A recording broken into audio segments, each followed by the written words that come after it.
Tisztelt Hölgyeim és Uraim! Mindig elbizonytalanodok, hogy mi a nyelvtanilag helyes, mert a múzeumi negyed az annyira németesen hangzik, és néha múzeum negyedként van benne, de ez a Museumsviertel kifejezés, de azért mivel ez honosodott, meg ezt fogom használni. Számos múzeumi kérdéseket középpontba állító kritikus tanulmány és cikk született az elmúlt 2 év során a múzeumi negyedről. Közös bennük, hogy érveikkel nem vitatkozott senki. Bán László egy-egy interjúban újra és újra ismertette a projekttel kapcsolatos saját nézeteit, de a kritikákra érdemben nem reflektált, a munkacsoportok tagjai pedig az elmúlt több mint 1 év során a negyedhez kapcsolódó muzeológiai kérdésekben még egyszer sem nyilvánultak meg. Mintha a kormány az utóbbi évtizedek legnagyobb jelentőségű kulturális beruházása esetében csak az egyirányú és egyszemélyi kommunikációban bízna. Ez a kinyilatkoztatásokra épülő kommunikáció pedig szaggatottan elhallgatásokkal működik, olyan, mintha az érdeklődő szakmai és szélesebb közvélemény egy ütemmel mindig le lenne maradva, és mintha csak megoldások lennének problémák nélkül. Nem lelhető fel sehol nyilvános és logikus levezetés a múzeumok kiválasztásának folyamatáról. A lista egyszer csak készen állt. Lezajlott úgy egy elhelyezési ötletpályázat, hogy előtte senki sem tisztázta a múzeumok egymáshoz fűződő viszonyának lehetőségeit. A fődíjasokban pedig fel sem merült a Petőfi csarnok helyén létrehozandó új nemzeti galéria gondolata, a tervpályázatba viszont már ez is késztényként került.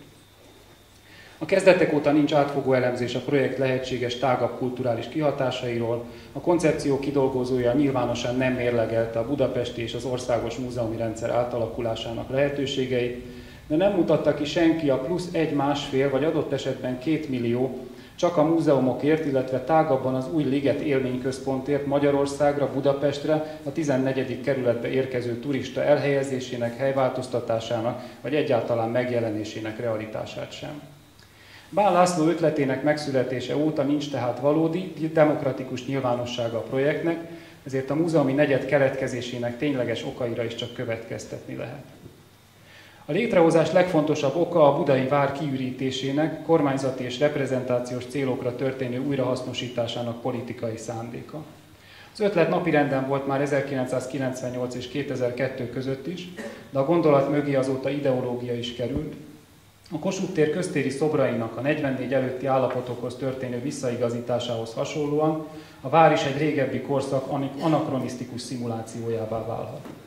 A visszaállítás túlmutat a múzeumok problémáján, alapjaiban rendezheti át politika és kultúra magyarországi viszonyát, mint ahogy a múzeumi negyed Budapest további vízfejűsítésével általánosságban is hatalmas lépést jelentene a decentralizációval szemben a centralizáció útján. A második érv a múzeumok ingatlan problémája, hiszen a múzeumi negyedbe tervezett valamennyi múzeum különféle módokon ugyan, de jelenleg elhelyezésének problémájával küzd.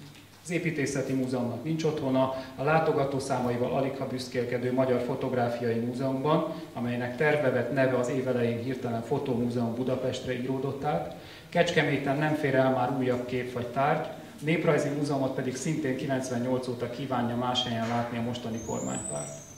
A Magyar Nemzeti Galéria terei belső építészeti beavatkozások nélkül nehezen alkalmazkodnak a kortárs muzeológiai kihívásokhoz, a Ludwig Múzeum pedig ugyan megfelelő terekkel rendelkezik, de már Bencsik Barnabás 6 évvel ezelőtti igazgatói pályázata is szorgalmazta a költözést. Mindezek létező ingatlan kérdések, amelyek azonban korán sem indokolják a közös elhelyezést, a felsorolt múzeumok negyeddé fűzését. A harmadik indok a nagy beruházásokkal élénkített gazdaság unorthodox elképzeléséhez kötődik, ahol a stadion, a művészet palotája vagy adott esetben a múzeumkomplexum nem csak egy politikai korszak monumentális emlékműve lehet, hanem az adott terület münchhauseni felemelkedésének reménybeli záloga is. Mindezek az érvek alapvetően politikai jellegűek, amelyek nem a nyilvános vitából, illetve a vitákban is megnyilvánuló a múzeumok működésére vonatkozó társadalmi igényekből, vagy a gyűjtemények bővülésének helyigényéből vezethetők le. A budapesti múzeumi negyed keletkezése ennyiben eltér valamennyi korábbi klasszikus múzeumi együttes történetétől. Pedig a múzeumi negyed megépítése mellett elhangzott érvek közül a legerősebbnek a hasonló külföldi együttesek példája tűnt.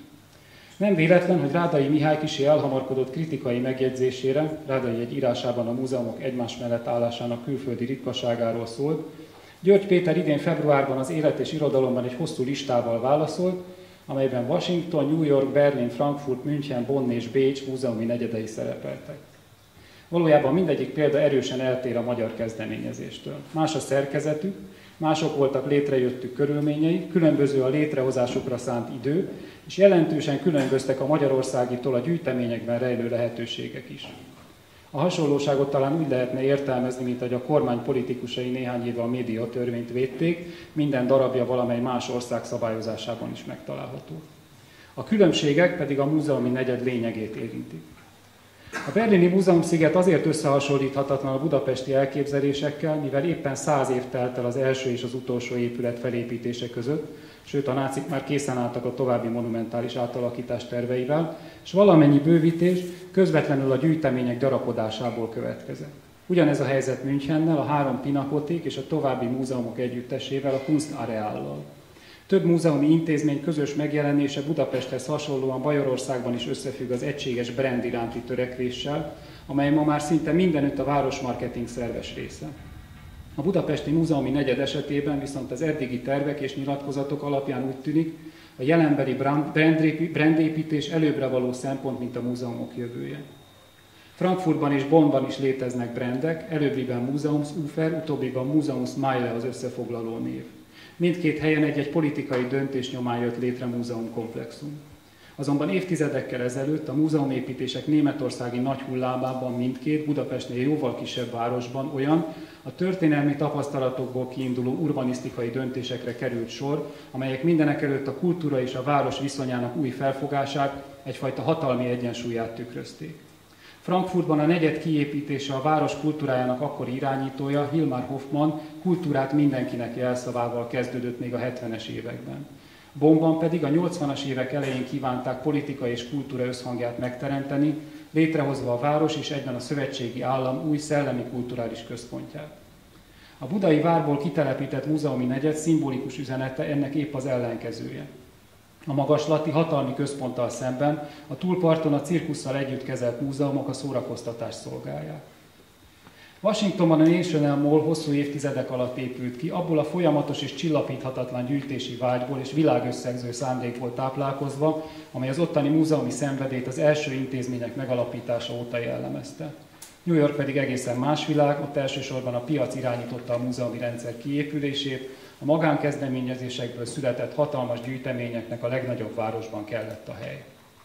A Budapest elé legtöbbször példaként állított bécsi Museumsquartier területén korábban a vásárpalotája állt, a valaha volt császári istállók helyére, a Mariahilfer Straße elejére a 80-as évek elején hotelt, bevásárlóközpontot vagy múzeumi negyedet terveztek. Hosszú viták után az utóbbi kapott zöld utat. A Museumsquartier sikere, beilleszkedése a városi szövetbe azonban nem csupán a területén lévő összesen 2 múzeummal magyarázható. A magángyűjteményre épülő Leopold Múzeum és a budapestihez hasonló struktúrában működő Ludwig Múzeum mellett többek között Kunsthalle, kulturális inkubátorház, több kávézó és étterem, könyvesbolt, gyermekeknek szóló kiállítás kapott helyet, az életet elsősorban ezek biztosítják. Hasonlatképpen, mintha Budapesten a Városligetbe, a vásár egykori telkére és a Petőfi csarnokba a Ludwig Múzeum és egy magángyűjtők múzeuma költözött volna, körülöttük a zárt egységekben néhány további intézménnyel. A Museumsquartier esetében egy körülbelül 150x300 méteres területről beszélünk, ez nagyjából a közlekedési múzeumtól a Petőfi csarnokig húzódó terület.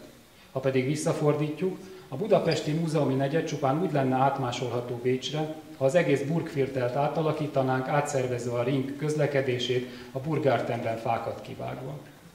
A radikális és egyoldalú beavatkozás azonban elképzelhetetlen nem csak Bécs, de valamennyi fenti múzeumi negyed esetében, mert az említett komplexumok, amelyek egykor akár uralkodói döntésre, akár demokratikus úton jöttek létre, ma már a nyilvánosság intézményei, és a kortárs múzeumi felfogás jegyében egy városi szövetbe illeszkedve agóraként funkcionálnak. Van néhány múzeumi negyed a világban, amelyek György Péter listájából kimaradtak, talán mivel éppen épülőfélben vannak, talán mert ott a nyilvánosság európaitól, amerikaitól eltérő mechanizmusai működnek. Múzeumi negyedeket terveznek, illetve valósítanak meg többek között Abu Dhabiban, Kína több városában, néhány éve pedig a Guggenheim Alapítvány egykori igazgatója Thomas Krenz felvetette egy bakúi kulturális negyed tervét. A világ néhány területén tehát tovább tart a múzeumi boom, az a tendencia, amelynek keretében az elmúlt évtizedekben a világ sok pontján sztárépítészek látványos vagy éppen minimalista épületei vonzottak nagyobb tömegeket a múzeumba, ahol a közönséget gyakran a nagyszabású blockbuster kiállítások előtti sorbanállás várta. Ahogy megint csak György Péter fogalmazott, a ma már egyszerinek nyilvánítható Bilbao effektus kapcsán, idézet, a kulturális urbanisztika politikai gazdaságtana által determinált városok sora a múzeumot a megváltás csillagának látta. Idézet vége. Azonban ez az idő Európa nyugati részében egyértelműen elmúlt. A múzeumi boom fogalma legalábbis a válság óta érvénytelen, pontosabban múlt idő. Sok helyen kiderült, hogy a kiemelkedő építészeti alkotások csak időlegesen vonzzák a múzeum látogatókat. A korábban beindított nagyléptékű kulturális fejlesztéseket az ingatlanüzletek eldorádójában, Spanyolországban leállították, Olaszországban és Európa számos más országában a múzeumok állami önkormányzati támogatását drasztikusan csökkentették. Budapesten az európai múzeumi trend ellenében nagyszabású beruházások felé tartunk. A jelen gondjaiból kiindulva ma Nyugat-Európában, Észak-Amerikában és Japánban sok helyen sokan foglalkoznak a múzeumok jövőjével. Egyre több tanulmány, kutatás veti fel a kérdést, milyenek lesznek a múzeumok 30-40-50 év múlva. A virtuális és vegyes valóságok korában milyen technika lesz majd nélkülözhetetlen. A pontos másolatok és szimulációk világában vajon felértékelődik-e az eredetiség, vagy éppen teljesen elveszti értelmét? Lépést tudnak-e tartani az állami gyűjtemények a magángyűjtők, vagy a multinacionális cégek lehetőségeivel? Hogyan tudhat majd együttműködni az iskola és a múzeum? Milyen új képzési formák szükségesek ahhoz, hogy felkészülhessünk a jövő kihívásaira? Milyen új eszközei lesznek a múzeumnak a tudományos kutatásban? Ha valaki ma a világon új múzeumi rendszerek kiépítésébe fog, óhatatlanul is ezekbe a kérdésekbe ütközik. De nem Magyarországon. A budapesti múzeumi negyednek egyelőre nincs jövőképe. A miniszteri biztos jövőkép helyett a múzeumi boom során legkésőbb a 2000-es évek elején megkérdőjeleződött szlogeneket ismételgeti, élményközpontokról, turisztikai vonzerőről, marketingeszközökről beszél. A tervekben rejlő jövő lehetőségek viszont már most is erősen korlátosak. A múzeumi negyedben Béccsel ellentétben privát kezdeményezések számára nincsen hely. A technikai lehetőségek a jelenlegi helyzetből extrapolálva legfeljebb néhány Patyomkin videófal felállításáig nyúlhatnak. A médiaművészet bemutatásának lehetőségeit egyébként is korlátozza a fotómúzeum műfaji rögzítése. A magyarországi múzeumok gyűjteményezése egy-két kivételtől eltekintve az elmúlt évtizedben gyakorlatilag megállt. Hogyan nyílik majd hosszabb távon lehetőség a gyűjtemények frissítésére, bővítésére? Hogyan nyílik lehetőség a térbeli bővülésre? A talán a méretből kiindulva egymás mellé helyezett építészeti és fotómúzeum adott esetben terjeszkedhet-e majd tovább? Zárójelben, valamivel több mint 100 évvel ezelőtt az egykor sokkal gondosabban előkészített Szépművészeti Múzeum a felduzzadt gipszgyűjteménye miatt már megnyitásakor szűknek bizonyult. Bán László több interjúban is felhozta a városligeti történelmi kontinuitást, az egykor jól eltervezett kulturális épületegyüttesek mai folytatásának lehetőségét.